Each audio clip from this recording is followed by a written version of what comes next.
La contemplation a été exécutée en l'an 1924 à Zagreb.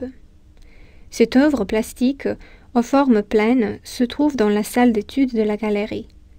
Ensemble avec des sculptures, le nu féminin assis, en mains réunies, et le nu féminin de la même année. La contemplation, comme un ensemble, se situe dans un cadre solide et concis. C'est en vertical que s'alignent les formes expressives. On pourrait les caractériser comme géométriques. Le socle est carré, les jambes affectent la forme de triangle, mis sens dessous-dessus, tandis que les bras et la tête décrivent eux aussi un triangle. Par une structuration comme celle-ci, Ivan Meštrović réduit les formes, les rend compactes. Mais c'est en faisant précisément cela qu'il réalise un effet maximum avec des moyens minimaux.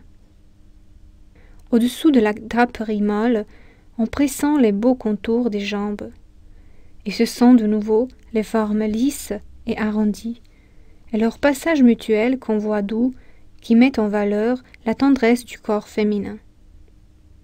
La composition est presque entièrement symétrique.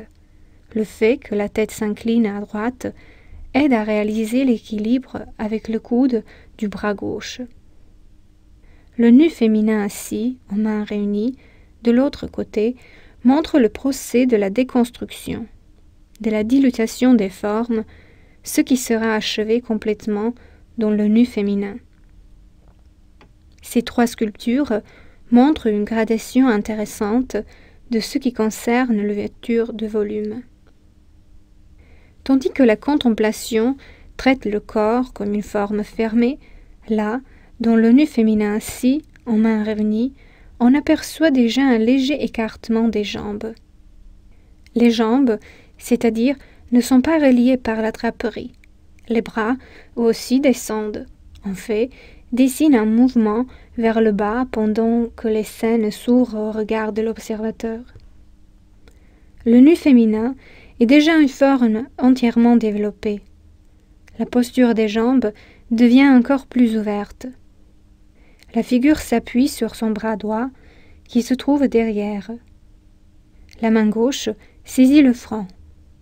Au lieu de la symétrie, on s'y aperçoit, dans ce cas-ci, un équilibre dynamique des formes qui s'étendent dans diverses directions. Toutes les trois sculptures font preuve d'un accès différent au modelage du corps féminin, mais témoignent à la fois de la gradation du chemin qui y conduit.